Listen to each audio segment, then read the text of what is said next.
दोस्तों, एक बार फिर हम हाजिर हैं जम्मू कश्मीर की 10 बड़ी और अहम खबरों के साथ। आपका मेजबान मैं हूं विशाल। और जम्मू कश्मीर के लिए अच्छी खबर, टूरिस्ट स्पॉट गुलमर्ग के अफरवट और किंगडोरी में हल्की बर्फबारी हुई है।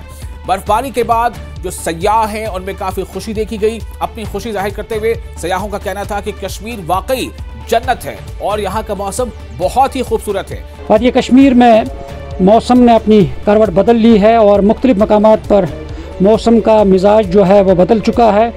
अगर हम सयाहती मकाम गुलमर्ग की बात करते हैं, आज दोपहर के बाद ही गुलमर्ग के कोंगडोरी, अफरवट और मैन गुलमर्ग में मौसम ने करवट बदल ली है और अफरवट की चोटी पर हल्की सी बर्फ़बारी हुई थी दोपहर के बाद। और इस वक्त जो अफरवट है, कोंगडोरी है, वहाँ पे बर्फ़बारी हो रही है और यहाँ तक कि जो तेज़ हवाएं हैं वो चल रही है। और इसके साथ साथ मैन गुलमर्ग में भी हल्की सी बर्फ़बारी हो रही है और इसके साथ साथ टंगमर्ग और बाकी जो मुल्का इलाकाजात हैं और इन जगहों पे बारिशों का सिलसिला शुरू हो गया है। और अगर मैन कश्मीर के जो टंगमर्ग के नीचे जो एरियाज़ है, मागाम है या पटन है या दीगर एडजॉइनिंग एरियाज़ हैं, और यहाँ इस वक्त जो है तेज़ हवाएं चल रही है और हल्की सी बारिश जो है वो शुरू हो गई है।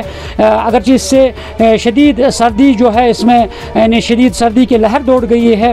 में सयाहती एतबार से अगर हम बात करते हैं, सयाहों में काफ़ी खुशी पाई जा रही है। आज दोपहर के बाद ही जो ही सयाहों ने मौसम की करवट जो देखी उन्होंने देखा है और उसके साथ ही जो सयाहों में खुशी की लहर दौड़ी है और उन्होंने कहा कि वाकई ये जन्नत नुमा जो तस्वीर यहाँ नज़र आ रही है और उन्होंने खूब एंजॉय किया है। और दोपहर के बाद जो सयाह अफरवट की चोटी पर पहुँचे, कोंगडोरी में पहुँचे और उन्होंने खुशी का इजहार किया है। उन्होंने कहा कि जो बर्फ़बारी है वो देखने के लिए यहाँ आते हैं और आज वो खुशकिस्मत है कि अगर इनकी मौजूदगी में ये बर्फ़बारी हो रही है। अब देखना है, क्योंकि महकमे मौसमियात ने पहले ही पेशन गोई की है। अब देखना, उन्होंने कहा कि अगले 24 घंटों में मौसम जो है वो बदल जाएगा और बर्फ़बारी होगी, बारिशें होंगी। और अब देखना है कि कल सुबह तक, आज रात में और कल सुबह तक क्या कुछ मौसम का हाल रहेगा, वो आने वाला वक्त ही बताएगा। न्यूज़ 8 जम्मू कश्मीर के लिए मैं मुनीर हुसैन हुर्रा। JKPCC के सदर तारिक हमीद कर्रा ने मंगल को घर घर दस्तक नाम की एक नई मुहिम का ऐलान किया, जिसका मकसद पूरे इलाके के लोगों तक पहुंचना है। कश्मीर भर के पार्टी चीफ की एक बैठक में बोलते हुए तारिक हमीद कर्रा ने ग्राउंड लेवल पर पहुंच की अहमियत पर जोर दिया। इस दौरान उन्होंने LG के स्टेटहुड को लेकर दिए बयान पर भी रद्द-ए-अमल जाहिर किया। देखिए, ये जो है it is a ongoing process, ये रुकेगा नहीं। पहले हमने जो आवाज़ दी थी, नारा दिया था, हमारी रियासत हमारा हक, उसके तहत हमने एक स्टेप फॉरवर्ड, ताकि इसको इस आवाज़ को ग्रास रूट लेवल तक, गांव, शहर, कस्बे, हर जगह पहुंचाने के वास्ते हमने एक नया कॉइन किया, ये स्लोगन, जिसका नाम जिसको हम कहते हैं घर घर दस्तक, हर घर दस्तक। उसके तहत हमने इसको इस तरीके से वाइडली डिस्ट्रीब्यूट करेंगे कि ताकि ये आवाज़ हमारी हर घर तक पहुँचे। और उसमें हमने एक्सप्लेन किया है एक आसान सी लैंग्वेज में, कश्मीरी में भी, उर्दू में भी एक्सप्लेन किया है कि रियासती दर्जा जो हमारा इस वक्त नहीं है उसके क्या नुकसानात हैं और जब रियासती दर्जा हमें वापस मिलेगा उसके क्या फ़वाइद होंगे। ये एक हक है हमारा, कोई मेहरबानी नहीं होगी।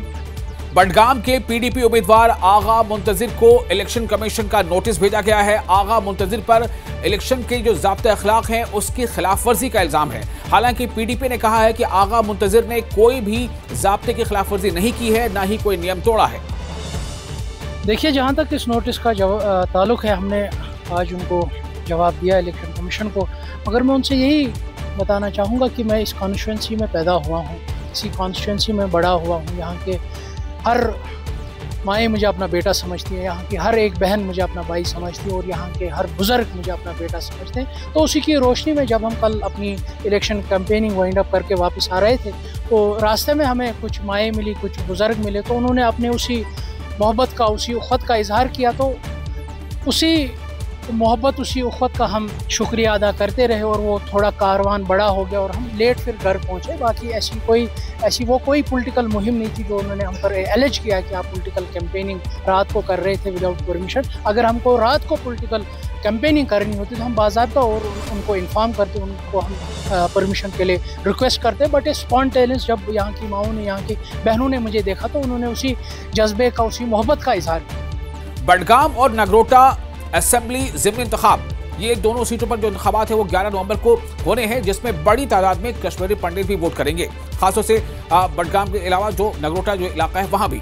तो राहत और पुनर्वास आयुक्त डॉक्टर अरविंद करवाने ने बताया है कि जम्मू, दिल्ली और बाकी जो रियासतों में रहने वाले कश्मीरी पंडितों के लिए सभी जरूरी इंतजाम पूरे कर लिए गए हैं। सुनिए क्या कह रहे हैं वो।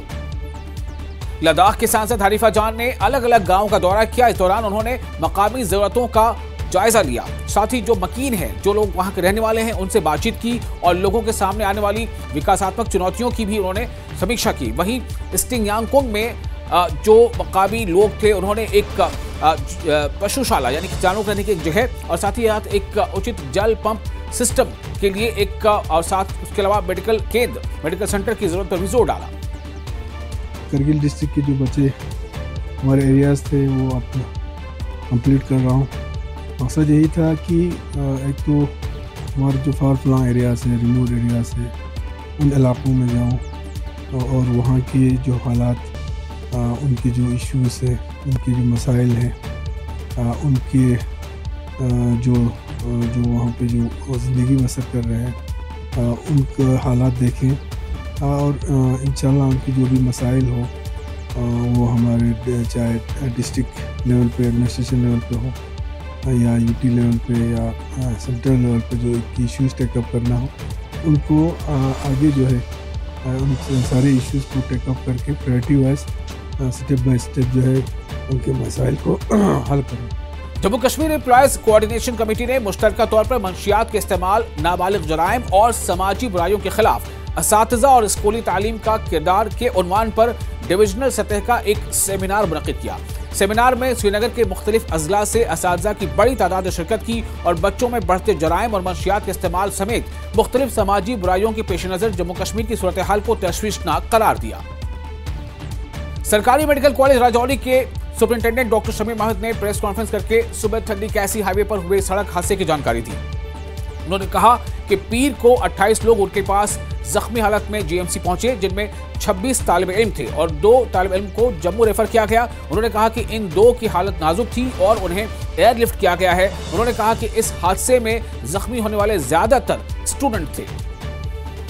आरएसपुरा के डाक बंगले से लेकर डबलहर तक सड़क रास्ते पर तारकोल बिछाने का काम पूरा हो गया है, यानी कि मैक्सिमाइजेशन का काम पूरा हो गया है। इस काम के पूरा होने से इलाके के लोगों में काफी खुशी की लहर दौड़ गई। मकामी लोगों ने पीडब्ल्यूडी महकमे का शुक्रिया अदा करते हुए कहा है कि वो काफी लंबे वक्त से इस खराब सड़क की मरम्मत की बात कर रहे थे, उनका मुतालबा कर रहे थे और लगातार इसकी मरम्मत की मांग तेज थी। उन्होंने कहा कि महकमे की ओर से सड़क को दुरुस्त किए जाने से अब आने जाने में काफी आसानी होगी। उत्तर भारत का सबसे बड़ा किसान मेला, जिसे झिड़ी मेला के नाम से जाना जाता है, जम्मू में शुरू हो गया। ऑपरेशन सिंदूर और अचानक आई बाढ़ के बाद यह मेला, जो जम्मू के सरहदी इलाके में पहला बड़ा इनेकाद है या एक आयोजन है, ये अब इसका इनेकाद किया गया है। 10 दिनों तक चलने वाले इस मेले में प्रशासन को बाबा भक्तों की लगभग 10 से 15 लाख भक्तों की झिड़ी आने की उम्मीद है। न्यूज़ 18 से बात करते हुए बढ़ के एसडीएम पल्लवी मिश्रा ने कहा कि पिछले कुछ सालों में इस मेले की मकबूलियत में काफी इजाफा हुआ है। उधमपुर में डीसी सलोनी राय की तरफ से आंगनबाड़ी सह कृष केंद्र का मरकज का उद्घाटन किया गया, जहां बच्चों को आप रखते हैं। ये पहल कामकाजी जो खातून है उनके बच्चों के लिए बहुत ही अहम है और इससे बच्चों की देखभाल होती है, उनको खान पान भी दिया जाता है, साथ ही जो तालीमी खिदमात है वो भी उन्हें मुहैया कराई जाती हैं। आंगनबाड़ी सह कृष केंद्र का मकसद जो है उसे देखभाल के लिए एक वन स्टॉप मरकज बनाना है और ख्वातीन के रोजगार को बढ़ावा देना है। पिछले कुछ दहाइयों में जो न्यूक्लियर फैमिली है उनमें इस तरह से तेजी देखी गई है, जिसके लिए अब ये बहुत जरूरी हो गया है।